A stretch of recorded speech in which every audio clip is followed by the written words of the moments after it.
तो चलिए आज बात करते हैं भारत में आवारा कुत्तों से जुड़े एक बहुत ही मुश्किल और इमोशनल मुद्दे की। ये सिर्फ कोई पॉलिसी डिबेट नहीं है। इसकी शुरुआत होती है कुछ बेहद दुखद, दिल दहला देने वाली कहानियों से। ऐसी कहानियां जिन्होंने पूरे देश को हिलाकर रख दिया है। तो चलिए इस पूरे मामले को जरा करीब से देखते हैं। देखिए, हाल में जो कुछ हुआ है ना, उसने एक ऐसे मुद्दे को भड़का दिया है जो पहले से ही सुलग रहा था। और अब तो हालात ऐसे हैं कि हर तरफ एक डर और एक तरह की अर्जेंसी का माहौल है। मतलब एक के बाद एक ऐसी घटनाएं सामने आईं। उत्तर प्रदेश में एक 9 साल की बच्चे की जान चली गई। सूरत में एक छोटे से बच्चे पर हमला हुआ। और ये सिर्फ कुछ उदाहरण हैं। इन सब घटनाओं ने साफ कर दिया है कि खतरा कितना बड़ा है और अब अथॉरिटीज पर जबरदस्त प्रेशर है कि कुछ किया जाए। तो अब ये जो लड़ाई है, ये सिर्फ सड़कों पर नहीं रही, ये पहुंच गई है देश की सबसे बड़ी अदालत यानी सुप्रीम कोर्ट में। और वहां अब इसकी कानूनी पेचीदगियों पर बहस छिड़ गई है। और कमाल की बात तो यह है, सुप्रीम कोर्ट ने खुद कहा कि आवारा कुत्तों से जुड़ी याचिकाएं इतनी ज्यादा आ रही हैं कि कई बार तो इंसानी मामलों से भी ज्यादा हो जाती हैं। सोचिए जरा, इससे पता चलता है कि यह प्रॉब्लम कितनी बड़ी और सीरियस हो चुकी है। जनवरी का महीना तो बहुत ही अहम था। कोर्ट में एक के बाद एक फटाफट सुनवाई हुई। शुरुआती दलीलों से बात शुरू हुई, फिर लोगों के पर्सनल अनुभव सुने गए और कानूनी ढांचे पर भी चर्चा हुई। मतलब कोर्ट इस संकट को हर एंगल से समझने की कोशिश कर रहा था। सुनवाई के दौरान कोर्ट की एक टिप्पणी बहुत वायरल हुई। कोई नहीं जानता कि कौन सा कुत्ता किस मूड में है। ये लाइन आम लोगों के मन में जो डर और अनिश्चितता है, उसे बिल्कुल सटीक तरीके से बयां करती है। इतना ही नहीं, जजेस ने अपने पर्सनल एक्सपीरियंस भी शेयर किए। उन्होंने कहा, कुत्ता उस व्यक्ति को सूंघ सकता है जो डरा हुआ है, ये हमारा व्यक्तिगत अनुभव है। इस तरह की बातों से ये जो बड़ी बड़ी कानूनी बहस थी, वो एकदम जमीनी हकीकत से जुड़ी हुई लगी। अच्छा, तो ये तो हुई कोर्ट की बात। लेकिन कोर्ट के बाहर सड़कों पर यह मुद्दा लोगों को बिल्कुल दो हिस्सों में बांट चुका है। और हां, इस पर राजनीतिक लड़ाइयां भी छिड़ी हुई हैं।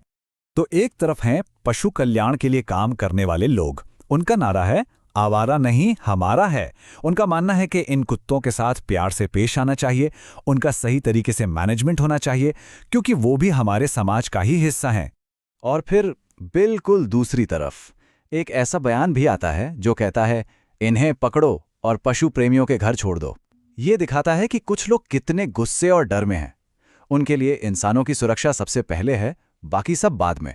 तो मुद्दा साफ है, दो सोच बिल्कुल आमने सामने खड़ी हैं। एक तरफ मानवीय व्यवहार की बात है, तो दूसरी तरफ इंसानी सुरक्षा की। एक पक्ष एबीसी प्रोग्राम की बात करता है, तो दूसरा कुत्तों को हटाने की। और इसी वजह से किसी बीच के रास्ते पर पहुंचना, मतलब कोई समझौता करना, बहुत ही ज्यादा मुश्किल हो गया है। तो सवाल ये उठता है कि जब चारों तरफ से इतना प्रेशर है, तो अथॉरिटीज आखिर कर क्या रही हैं? इस समस्या का हल निकालने के लिए क्या कदम उठाए जा रहे हैं? तो देखिए, एक जो सबसे बड़ा और लॉन्ग टर्म सॉल्यूशन जिसकी बात होती है, वो है एबीसी यानी एनिमल बर्थ कंट्रोल प्रोग्राम। इसका सीधा सा मतलब है कुत्तों की आबादी को कंट्रोल करना, लेकिन ह्यूमेन तरीके से। मतलब उनकी नसबंदी और वैक्सीनेशन करके उन्हें वापस उनके इलाके में छोड़ देना, ना कि उन्हें मारना या कैद करना। और इस दिशा में काम भी हो रहा है। मिसाल के तौर पर दिल्ली में एमसीडी ने नए डॉग शेल्टर बनाने के लिए 10 करोड़ रुपए का बजट रखा है। तो पैसों की कमी नहीं आने दी जाएगी, ऐसी कोशिश है। वहीं बेंगलुरु जैसे शहर पीड़ितों की मदद के लिए भी आगे आ रहे हैं। वहां एक मुआवजा पॉलिसी लागू की गई है। मतलब अगर किसी की मौत हो जाती है तो परिवार को 5 लाख रुपए और घायल होने पर 5,000 रुपए दिए जाएंगे। ये एक तरह से सरकार की तरफ से अपनी जिम्मेदारी को स्वीकार करना है।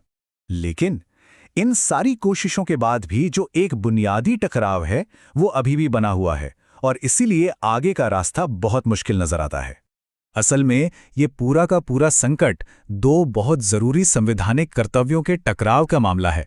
एक तरफ इंसानी जान की हिफाजत करना और दूसरी तरफ हर जीव के प्रति करुणा दिखाना, और इन दोनों के बीच संतुलन बनाना, इसी का कोई आसान जवाब नहीं मिल रहा है। और आखिर में ये पूरी बहस हमें एक बहुत बड़े सवाल पर लाके छोड़ देती है। एक ऐसा सवाल जिसका जवाब हम सबको मिलकर खोजना होगा कि कोई भी समाज अपने लोगों की सुरक्षा और जानवरों के प्रति अपनी करुणा, इन दोनों के बीच